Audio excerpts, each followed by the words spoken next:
Assalamualaikum warahmatullahi wabarakatuh. Pemirsa, senang sekali rasanya saya Todi Bintang kembali menjumpai pemirsa. Satu hal yang patut dicatat oleh kita semua, bahwa satu harapan perubahan kini menjadi harapan yang betul-betul mulai nyata terlihat, khususnya di kota Cirebon. Sangat relevan dengan keadaan saat ini, khususnya di kota Cirebon. Apa itu pemirsa? Berderai air mata ketika menonton drama Korea. Satu waktu istimewa karena saya akan mengajak pemirsa di kantor hukum Agus Prayoga. Assalamualaikum. Waalaikumsalam warahmatullahi wabarakatuh. Gimana kabarnya nih Pak Agus? Kabar baik, sudah lama nggak bertemu. Luar biasa. Alhamdulillah masih panjang umur. Alhamdulillah. Pak Agus, ini pun luar biasa ya. Pak Agus dari Indramayu. Hari ini kita ketemu di kantornya Pak Agus nih. Ada satu yang menjadi harapan, khususnya masyarakat kota Cirebon. Ketika kemarin Pak Agus menjadi inisiator dari deklarasi Serikat Relawan Anies Mohaimin buat Indonesia atau Serambi ya, kota Cirebon. Tapi sebelumnya jangan di ini dulu Pak Agus, biar pemirsa tahu apa itu Serambi. Nah, kita saksikan yang berikut ini.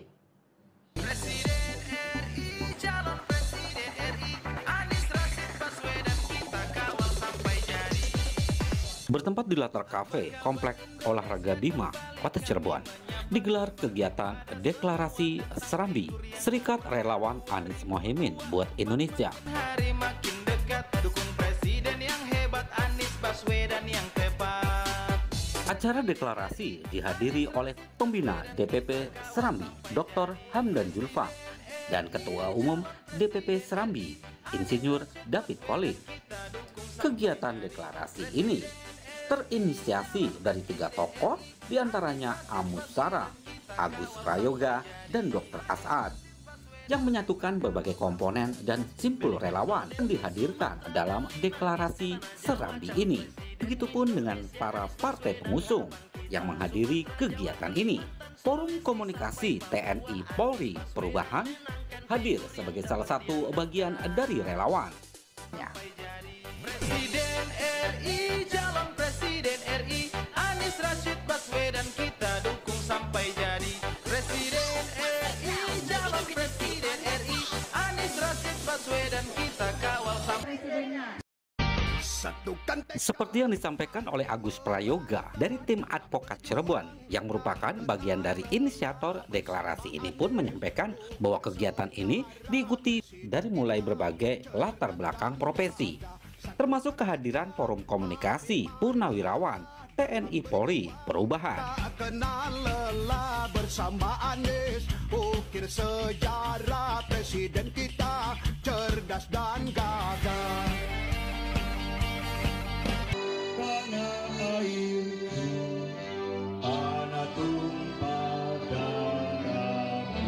Harusnya pemilu adalah masa menanam, masa berkontribusi untuk memilih pemimpin terbaik. Jadi kita harus berlomba-lomba mengajak seluruh elemen masyarakat untuk mencari pemimpin yang terbaik. Meluangkan waktunya khusus bersama-sama dengan kita pada hari ini dan seluruh pendukung Anies Mohaimin. Ibu-ibu, bapak-bapak yang dirahmati oleh Allah, pertemuan kita hari ini sudah jadi ketentuannya Allah.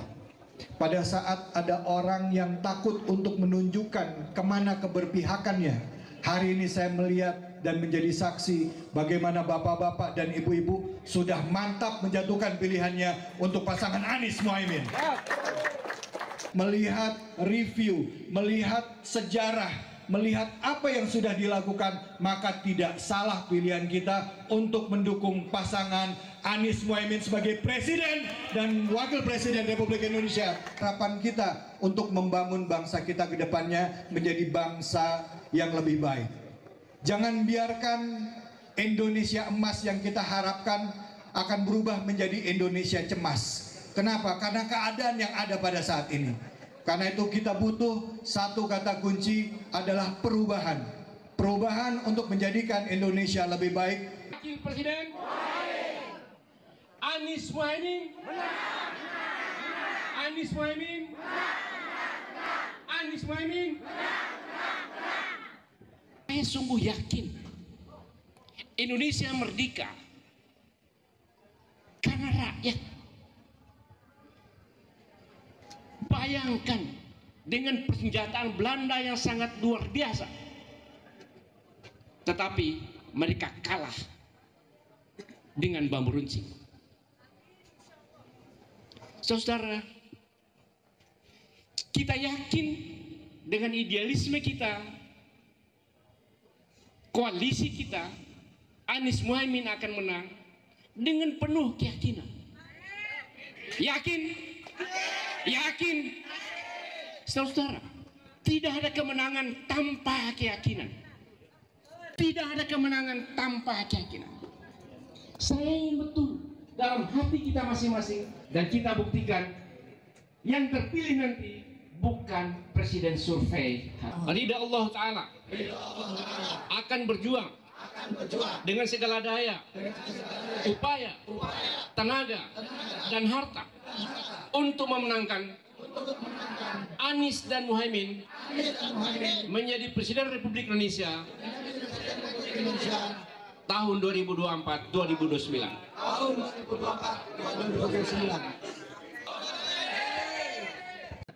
Baik pemirsa, itu tadi.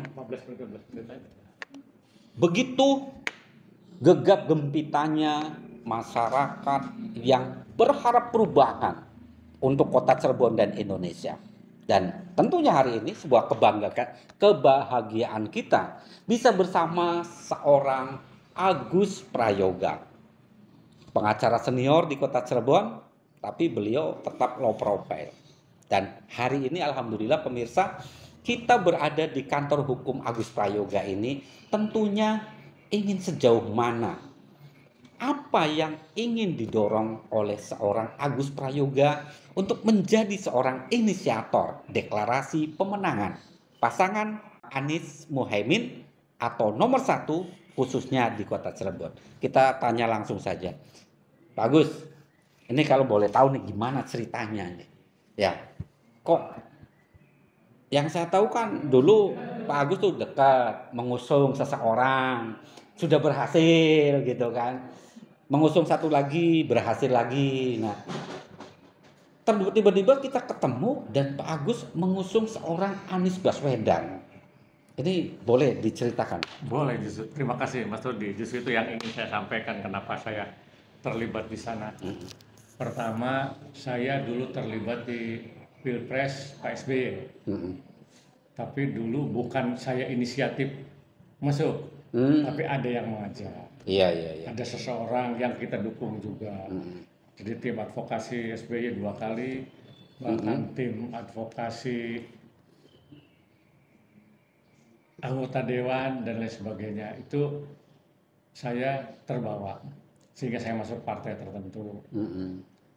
Kemudian ketika Prabowo Pilpres juga saya menjadi tim advokasinya. Tapi itu ada yang ngajak. Iya. Nah, tetapi yang ini bukan saya diajak, Mas. Walaupun yang ngajak kemarin itu pada akhirnya mungkin terlalu sibuk, sudah enak dengan kekuasaan atau lupa, ya sudah, kita tidak pernah berpikir. Karena saya latar belakangnya adalah orang independen. 2 kali Pilpres, 1 kali Pilpres SBY, 1 kali Prabowo, yang kemudian ninggal lupa. Bahkan ketika saya mendukung Pilpres Pak SBY atau presiden tertentu, kita mendampingi penggusuran jalan tol Palimanan, ya ternyata cawe-cawe minta tolong itu tidak ada yang nolong.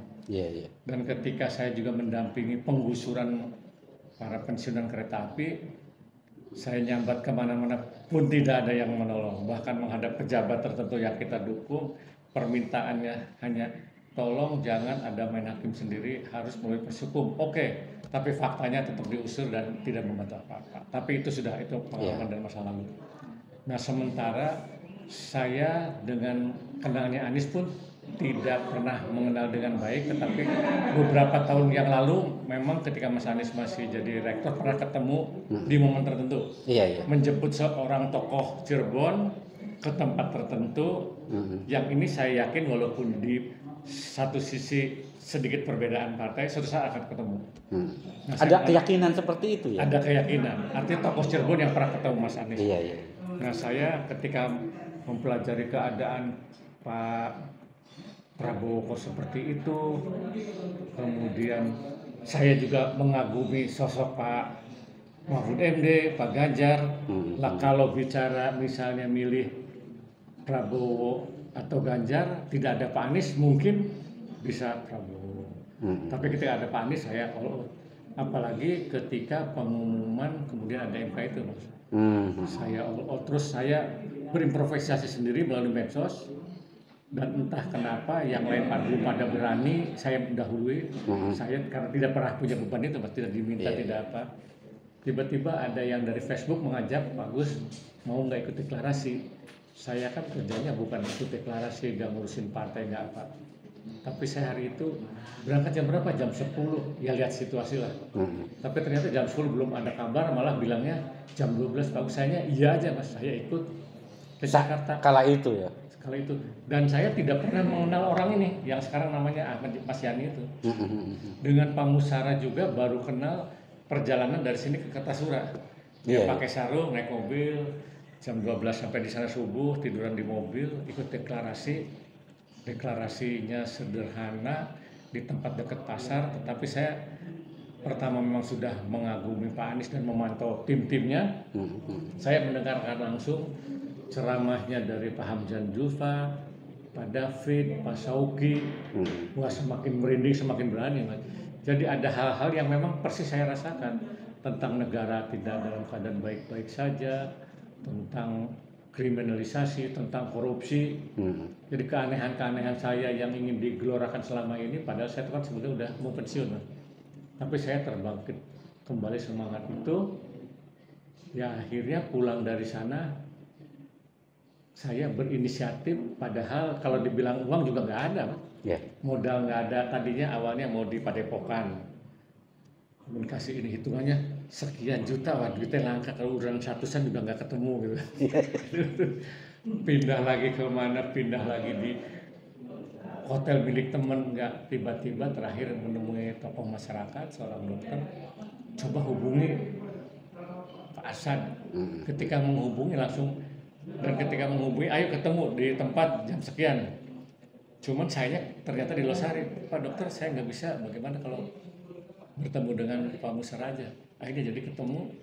Saya belum pulang, Pak Asad, Pak Gus sudah beres ketemunya, saya tanggung jawab. Ya alhamdulillah. Nah itu satu hal lagi yang belum saya sampaikan tadi. Serambi itu apa? Serambi itu adalah Serikat Relawan Anies Muhaimin buat Indonesia. Itu untuk lengkap aja. Gitu. Serikat Relawan Anies Muhaimin buat Indonesia. Luar biasa, bagus. Jadi kalau saya lihat, sebenarnya Pak Agus ini kan ketika tokoh-tokoh lain di kota Cirebon ini tidak ada yang mengibarkan Pak Anies. Pak Agus ini kan udah mengibarkan lebih dulu, Pak. Udah lebih dulu. Ya. Udah dulu di medsos. Tapi kalau menurut saya, Pak, ini Bapak tuh berani-beraninya gitu loh, menggelar bendera Pak Anies, sementara kota ini kan yang tahu ada Gerindra, ada PDIP dengan jumlah perolehan kursi juga yang tidak sedikit ya.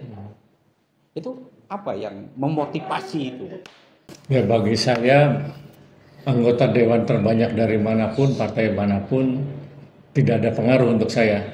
Terlebih apa yang dipercontohkan di tingkat pusat itu justru memporak-poranda fanatisme terhadap partai.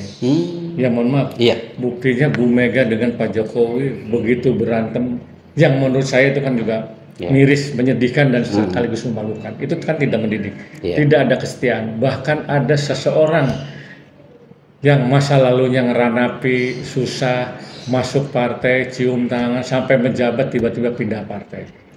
Dan saya juga melihat di sini kondisi pembangunan, kondisi tadi fenomena masalah hukum, kriminalisasi, kualitas pembangunan. Saya tidak melihat ada kekuatan partai apapun di sini. Karena semua itu kan hanya kemampuan para petugas partai, para anggota partai mengkondisikan, mempengaruhi warga dengan membeli warga mengiming-iming. Tapi secara kualitas tidak ada. Dan itu mudah dipengaruhi lagi. Lah ketika di pusat seperti itu, kenapa tidak ini harus diwarnai? Apalagi begitu punya bendera saya cocok kepada Pak Anies, ada yang mengajak, dan tokoh-tokohnya saya suka, makanya saya mau tidak mau.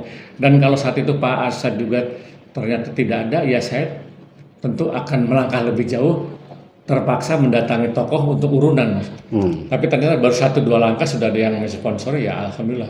Dan kemarin sebetulnya itu harus bisa lebih booming lagi, cuma saya nggak tahu apakah ini MC-nya ada yang mempengaruhi atau apa, karena narasumber saya hari itu juga kan ada yang nyulik, Mas, pindah ke tempat lain. Padahal kan kita tuan rumahnya, tapi mungkin saking fanatisme kepada tokoh ini, mereka ingin merebut, walaupun seharusnya nanti sudah selesai. Jadi dan sejak saat itu saya juga optimis ini saya akan bergerak terus. Sesibuk apapun saya akan bergerak, dan alhamdulillah ternyata Serambi juga dengan kehadiran saya makin semangat. Yang tadinya sepi, terus hari ini pun ada sosialisasi di Pabuaran, di Kaliwulu, di mana-mana. Bendera yang tidak ada sekarang ada, kaos yang tidak ada nyumbang. Kan selama ini memang sepi, Mas. Bahkan saya sendiri rencananya kalau nggak ada sponsor kemarin tuh mau beli karung goni, mau kita tulis. Dan mudah-mudahan dalam beberapa hari ini kita akan beri karung goni, kita tulis, kita sebarin. Karena masih ada waktu 2 minggu. Itu, Mas. Subhanallah. Sebuah upaya dari keikhlasan sampai ke karung goni, ya Pak. Nah, ini tentunya kegiatan deklarasi kemarin juga kan menjadikan magnet ya. Semakin berkumpulnya simpul-simpul yang termasuk yang terpisah. Ya, yang terpisah itu ya. Nah, seperti yang Pak Agus tadi sampaikan, ada deklarasi di tempat-tempat lain. Ini berarti menandakan tren apa? Ya memang kalau boleh saya katakan yang sehat, yang waras, yang anti korupsi, kemunculan Anies ini menjadi daya tarik. Karena sejak reformasi banyak berharap adanya perubahan-perubahan, ternyata kan yang dipertontonkan justru sesuatu yang memalukan. Memalukan. Kita sudah muak dengan janji-janji, dengan euforia, dan ketika saya bicara, saya itu, Mas, sebelum masuk Serambi pun ketika naik mobil, ketika pendampingan, ketika di rumah makan, ketika di tempat parkir, saya selalu sosialisasi. Ajak ngobrol, arahnya kalau di Sunda, non dia nu rame presidennya, ada Jawa, sing rame presidennya apa kayak. Ketika bingung, saya masuk. Tapi ketika dia langsung menyebutkan nomor tertentu, kenapa harus ini, terus dialog akhirnya satu bahkan ada yang sejak awal, Pak, maaf nih, saya sih ya inilah orangnya begini, wah dia langsung. Dan ada juga ketika orang pada bingung, maaf nih ya, saya sih pilihnya nomor ini, alhamdulillah senyum. Jadi banyak masyarakat yang memendam perasaan belum berani muncul. Dengan kondisi seperti ini. Ya ada kriminalisasi, ada macam-macam lah, korupsi. Sekarang kan bagaimana mau dibilang negara ini dalam keadaan baik, dan bagaimana harus dibiarkan negara ini seperti ini.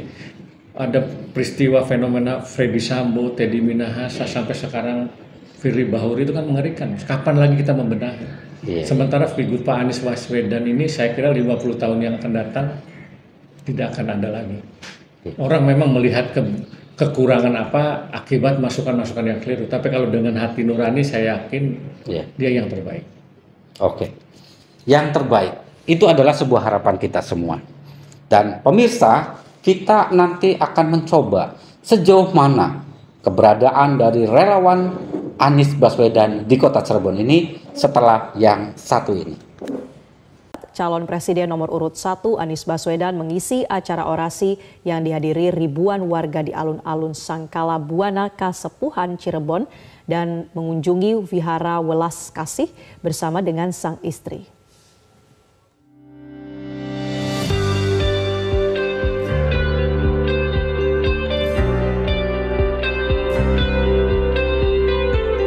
Calon Presiden nomor urut 1 Anies Baswedan mengunjungi Keraton Kesepuhan Cirebon, Jawa Barat, menyapa masyarakat Cirebon. Dalam orasinya, Anies menjanjikan kebijakan untuk menjaga stabilitas harga beras agar terjangkau oleh masyarakat.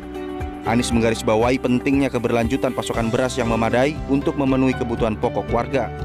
Berbicara di depan kerumunan warga, ia menegaskan komitmennya untuk menstabilkan harga beras sehingga beban ekonomi masyarakat dapat diperhatikan. Anies juga menyoroti langkah-langkah konkret yang akan diambilnya untuk mencapai tujuan tersebut.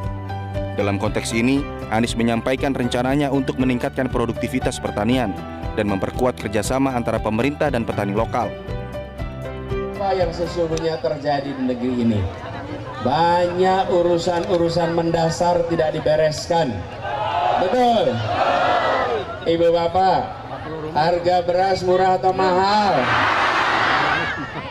Beras murah mahal? Mahal. Mahal. Yuk kita terusin yuk.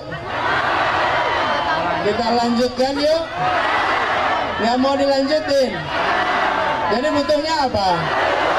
Yang keras. Yang keras. Kita ingin beras kita kembali murah. Betul. Hari ini petani kita bekerja setengah mati. Mereka kerja keras. Ketika jual harga gabahnya dijual dengan harga rendah. Betul. Tapi ibu-ibu ke pasar beli beras harganya, kalau harga mahal itu sampai ke tangan petani, insya Allah ibu-ibu bapak ikhlas. Betul. Kalau uang mahal itu sampai ke petani, ikhlas tidak? Masalahnya uang dibayar mahal, petani terimanya murah. Ada mafia di tengah-tengah situ. Selain berbicara soal komitmen menjaga stabilitas harga beras, Anies Baswedan juga kembali menyinggung munculnya rasa takut berbicara dari kalangan masyarakat. Menurutnya hal tersebut tidak boleh terjadi karena Indonesia adalah negara merdeka. Ia menyatakan agenda perubahan yang diusungnya adalah bagian dari menghapus rasa ketakutan masyarakat untuk berbicara. Kenapa kita ingin perubahan? Lihat tulisan di ujung sana, angkat sekali lagi. Kita ingin bebas bicara, tak akan dipenjara. Betul. Sekali lagi, maju Anda ke sini, bawa tulisannya di depan ibu-ibu itu. Ya, kita baca semuanya. Kenapa kita ingin perubahan? Kita ingin bebas bicara, tak akan dipenjara. Betul. Hari ini ada rasa takut untuk berbicara. Betul. Sampai mau menyebut Indonesia saja pakai nama Wakanda. Betul tidak? Mau bilang Indonesia pakai nama Konoha. Betul tidak? Republik ini republik merdeka. Tak boleh ada yang punya rasa takut lagi. Karena itu kita perlu apa? Yang keras. Perlu apa? Perlu apa? Nomornya berapa? Nomornya berapa?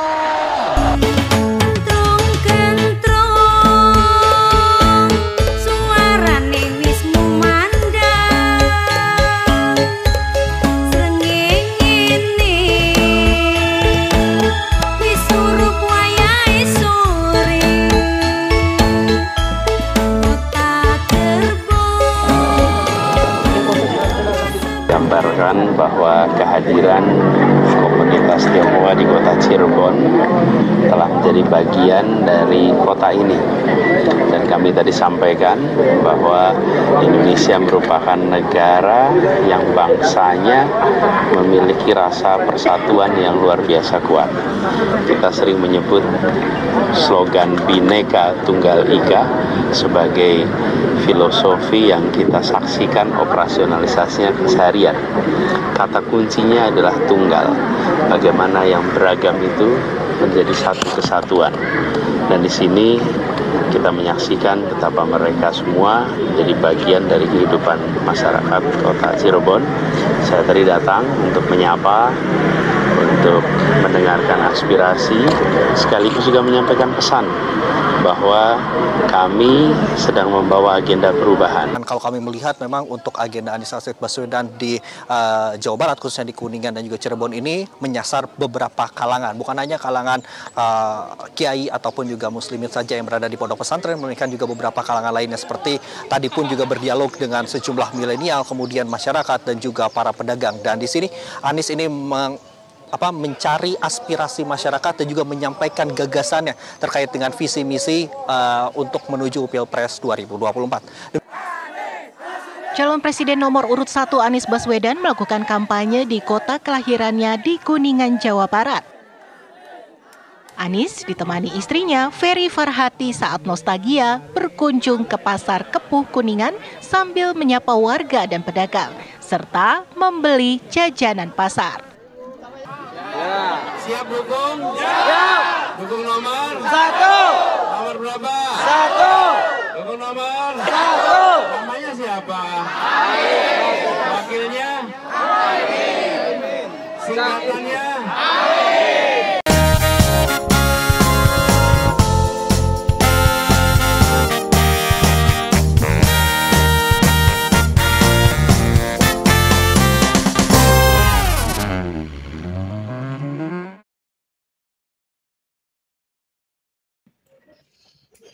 Baik pemirsa, kalau tadi kita sudah saksikan videonya, ternyata banyak masyarakat yang memang merindukan sosok seperti Anies Baswedan. Nah, Pak Agus,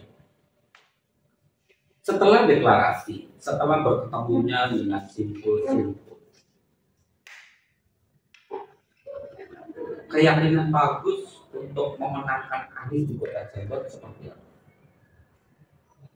Yang pertama, partai pendukung jelas ada, melawan ada. Cuma ada fenomena yang saya amati, di situ menampakkan bahwa partai-partai lawan itu tidak sepenuh hati. Ada keraguan. Contoh partai tertentu, caleg tertentu. Nah, mereka untuk mempromosikannya hanya wajahnya saja tanpa masa presiden. Itu karena ada keraguan, karena mereka hati nuraninya melihat bahwa ini ada kecelakaan Mahkamah Konstitusi, ada macam-macam.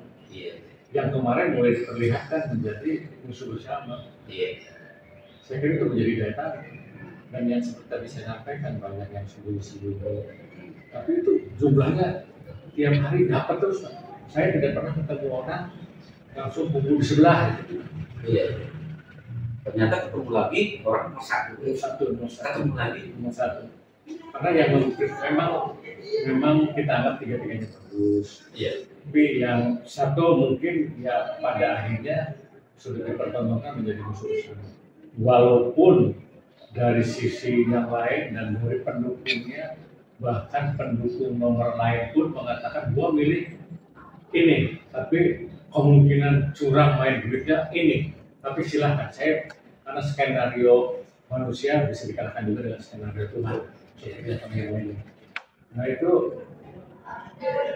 bayangkan begitu Pak Anies muncul, sudah banyak orang yang taruhan tidak mungkin bisa daftarnya, kalian daftar.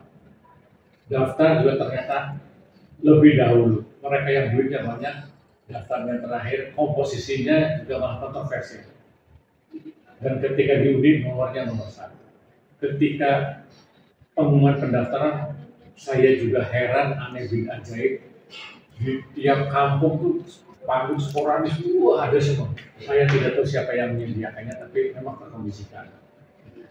Di satu sisi saya agak batin, tapi sisi yang lain kan saya baru mulai sudah jor-joran, tapi nanti di hari H. Karena yang namanya gambar kan sebenarnya tidak berubahnya. Masyarakat juga udah bodoh-bodoh amat. Lama-lama bisa bosan. Tapi justru Anies tuh minggu-minggu ini malah bermunculan pada saat spanduk mereka pada tumbang, pada loyo, pengaruh Indonesia sudah tidak ada. Jadi kemungkinan Anies semakin tinggi, saya berkeyakinan masih tinggi. Walaupun ada yang meyakinkan saya uangnya banyak, uang memang bisa jadi segalanya, tapi juga tidak segalanya. Dan sekarang saya juga pernah melihat pertemuan tempat tertentu, pendukung kelompok tertentu. Tapi ketika ditanya, Mas, emang Anda milih aja? Ya beli bagus, kita sih ngeladeni duit. Kita itu sudah dibohongin berulang-ulang. Sejak reformasi kita berharap dibohongin. Sekarang masyarakat sudah cerdas. Datang belum tentu memilih. Dan semua itu masih menunggu siapa yang beri. Tapi apakah setelah diberi akan mencoblos, saya tidak yakin. Dan itu fakta ya. Fakta. Nah, ini ada benar Pak. Ketika kita bicara seorang Anies Rashid Baswedan dengan Cirebon, ini ada salah seorang budayawan yang menyatakan bahwa mereka menjadikan pilihan kepada Pak Anies. Mas Robi kita sih yang pada bewong Cirebon ini. Hari Pak Anies mulai dari Kuningan, hari Kuningan Cirebon. Itu ada sebuah apa ya? Lagi beredar di masyarakat seperti itu. Adanya kedekatan di mana Pak Anies ini lahir di Kuningan ya. Dan itu menjadi bagian dari Cirebon. Itu yang para budayawan ya, para budayawan itu menganggapnya ya itulah representasi Cirebonnya. Gitu. Nah, ini sendiri apakah akan dimanfaatkan oleh para relawan untuk lebih mensosialisasikan sosok Pak Anies? Saya kira bukan dimanfaatkan, Mas. Ini menjadi vitamin pemicu justru makin sporadisnya dukungan terhadap Pak Anies di Cirebon. Karena kan selama ini ada pameo, ada anggapan bahwa kalau pemimpin presiden itu dari Jawa, ya sekarang itu justru ini dari Cirebon, dari Jawa Barat. Makanya saya punya keyakinan orang Jawa Barat sekarang itu sedang memainkan para pelaku politik yang tidak baik, memanfaatkan uangnya. Karena dugaan-dugaan korupsinya sudah kelihatan nyata. Memanfaatkan, tapi mereka juga ini adalah momentum dan merupakan kebanggaan orang Cirebon, orang Jawa Barat memilih. Walaupun isunya kan tidak akan mungkin kalau bukan dari Jawa Barat. Dan itu dialog seperti ini kerap kami terima juga. Boleh mungkin Pak Baswedan. Ya itu kan pendapat Anda. Boleh dong berbeda dengan saya. Saya punya keyakinan apa yang tidak mungkin di dunia. Nah kalau akhirnya Tuhan berkehendak, presiden dari Jawa Barat kan alhamdulillah. Nah ini kesempatan orang Jawa Barat yang mendukung Pak Anies. Dan itu bukan hanya budaya, banyak masyarakat mendukung. Buktinya di Kuningan yang katanya kandang merah juga, ternyata banyak juga yang mendukung. Ketika partai-partai atau presiden yang lain bendera macam-macam, banyaknya bendera, tapi kalau Pak Anies kan berkumpul dengan berbagai orang terus seperti halnya kemarin di Kesepuan kan tidak diduga, itu antusias. Dan kemarin juga deklarasi yang sedemikian sederhana tapi dihadiri oleh beberapa puluh ribu relawan. Dan ketika dimunculkan di medsos seperti hari TikTok saya, boleh penonton lihat ya, sudah biasa. Itu sudah tayang hampir 1,5 juta. Padahal TikTok saya TikTok orang gatek Mas pada sekian. Itu begitu antusias ya masyarakat melihat itu ya. Betul.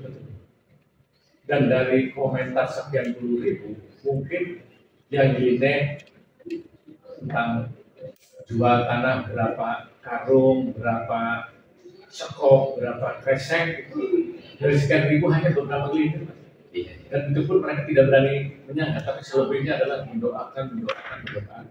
Dan ketika saya ketemu Pak Alimi juga kemarin itu Pak Gus bersyukur dengan kejadian begini, dengan populernya TikTok saya, dia dipertemukan juga dengan saudaranya yang pernah kehilangan.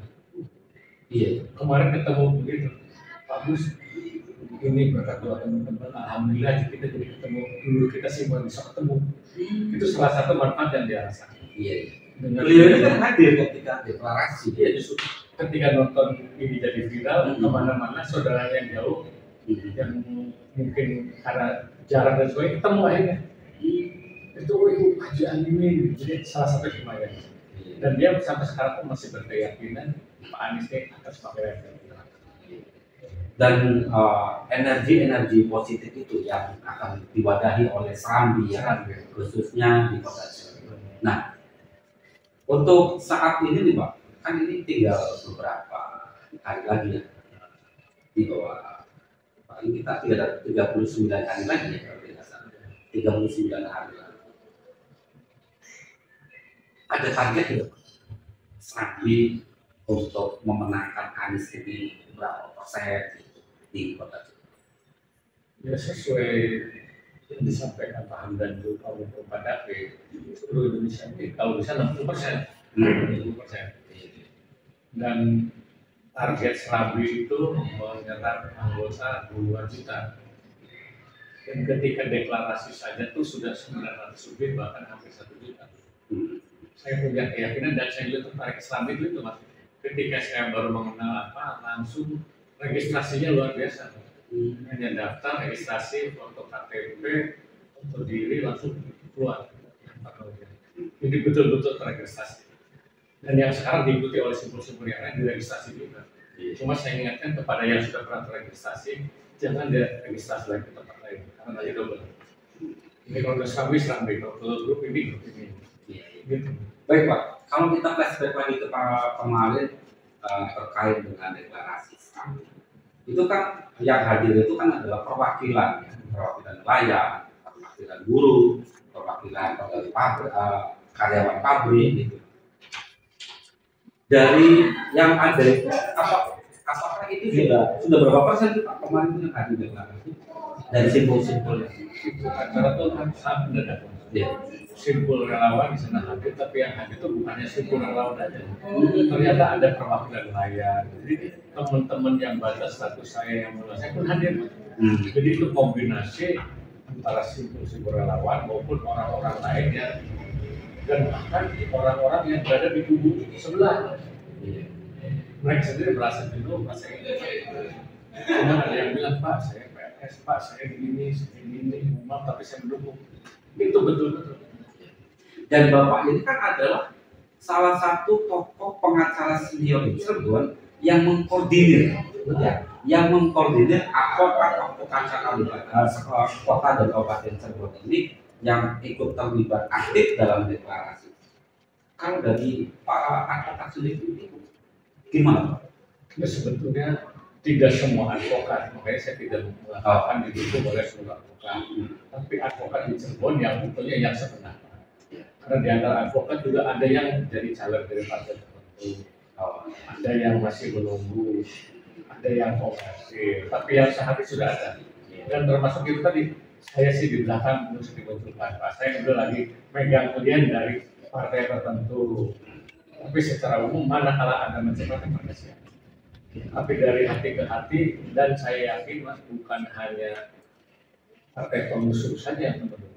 Seperti contoh dari partai tertentu, PAN, Demokrat, apa yang akhirnya Gibran juga ada. Bahkan ada kepala desa luar demi Anies juga ada. Jadi dukungannya luar biasa. Sampai seperti itu ya. Sampai seperti itu. Belum nanti ada relawan KIB itu Pak, yang kuning hijau biru itu kan. Dari usaha ya. Makanya banyak Mas, banyak. Ya kalau dibilang saya juga bukan, mohon maaf Pak AHY kan tadinya di perubahan, pindah. Itu yang saya malah jadi prihatin ketika bikin status di TikTok apa yang kita dibully. Coba lihat di media apa Mas seperti saya adalah tim advokasinya Pak. Dulu ngomongnya ada semacam sinisme, dulu mendukung, sekarang sorry. Nah, tapi saya dulu diminta, kalau sekarang saya pada panik tidak diminta, inisiatif bukan karena diajak, jadi konsekuensinya saya sendiri. Walaupun diajak juga konsekuensinya tetap ke Jakarta, deklarasi, bikin kaos, macam-macam habis, ya tidak ada yang peduli. Semuanya ya cewek sendiri penting. Tapi ini menjadi semangat Pak. Insya Allah. Karena kalau saya seperti dicatat, kalau hanya mementingkan pragmatisme, kepentingan saya sendiri, saya berpihak ke pihak tertentu, mendukung caleg tertentu, saya dapat uang. Justru saya itu selain mendukung Pak Anies, saya juga hari lagi akan bikin spanduk yang terang-terangan bahwa saya mendukung Pak Anies. Saya bukan caleg, saya bukan orang partai, bahkan saya mendukung caleg yang memilih Anies. Terserah calegnya dari partai apa, tidak harus partai pendukung, karena saya ingin mendukung, memiliki figur yang betul-betul menasional dan mendunia. Luar biasa. Nih, Agus, ini kan banyak ya pertanyaan gitu. betapa masyarakat itu pesimis dengan penegakan hukum. Jadi saya tanyakan karena Pak Agus ini kan adalah seorang pengacara seni. Sebenarnya ke depan ini, ya mungkin ini juga bagian dari apa yang diperjuangkan Pak Agus juga, seperti harapan-harapan masyarakat terkait penegakan hukum. Sebenarnya masih perlu berapa lama dan harus seperti apa kira-kira kita bisa mendapatkan sebuah konsep ideal hukumnya. Baik, itu tadi Mas, kalau tidak ada perubahan ini semakin malu. Yang jadi korban itu masyarakat. Justru karena saya itu kan, saya sampaikan juga, saya itu seumur hidup tidak pernah ngelamar kerja, dan saya membawa bantuan hukum, tidak pernah pasang tarif, tapi saya tidak pernah kelaparan, kaya raya pun tidak. Justru karena terpanggil itulah saya banyak berharap kepada Pak Anies. Karena Pak Anies betul-betul sehati, taruh orang mendukung itu semuanya terjadi.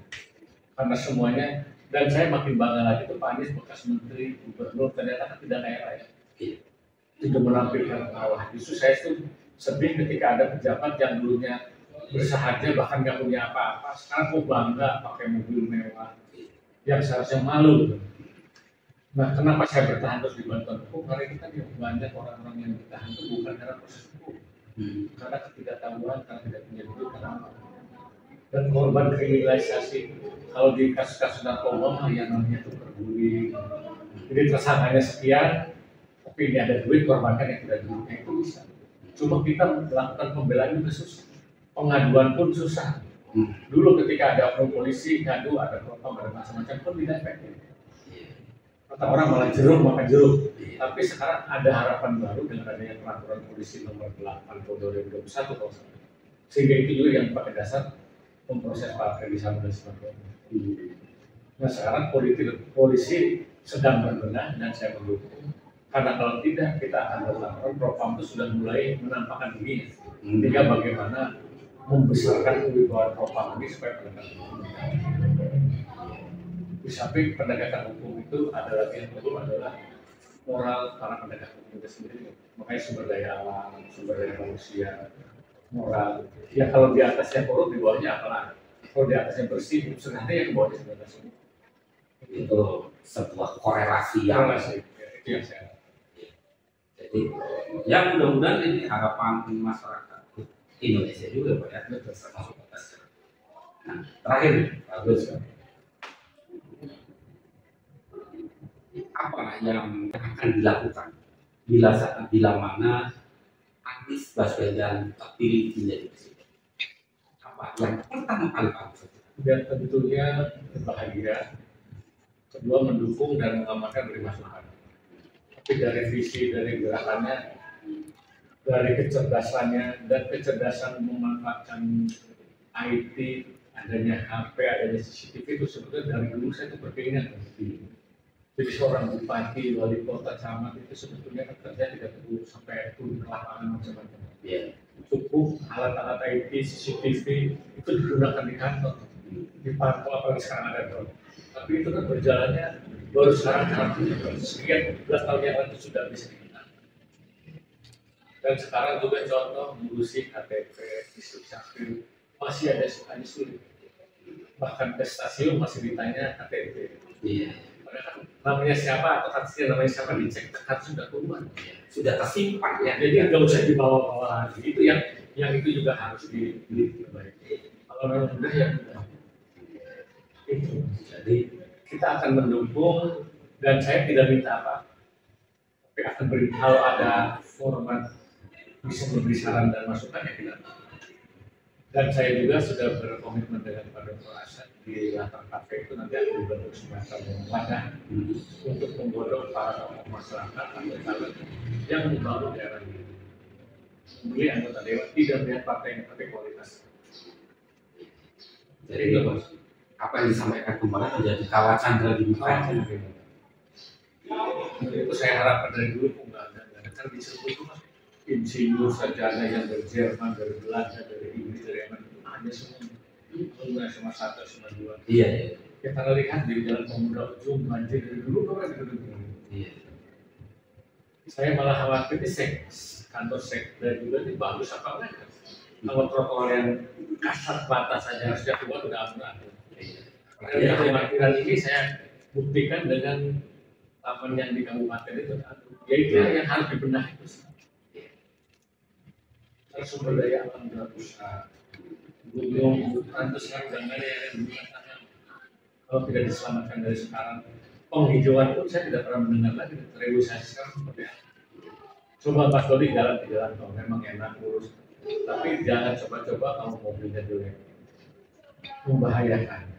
Dan itu berapa juta pohon yang ditebang, berapa satwa yang hilang dari situ, kapan diganti?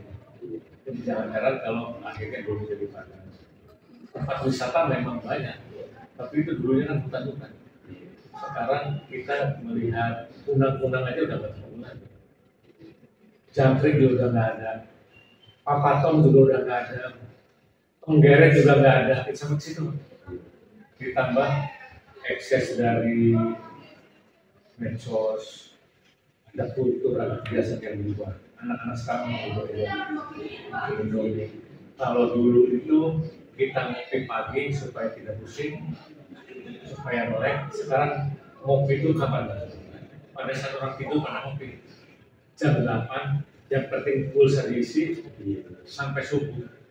Nah sekarang itu generasi muda yang tidur sore bangun pagi sengaja segar. Itu yang memperhatikan, yang itu harus dikomandoi oleh dari atas perubahan menjadi seperti itu. Karena dari atas itulah yang menentukan. Kalau tidak ada perintah ya tidak.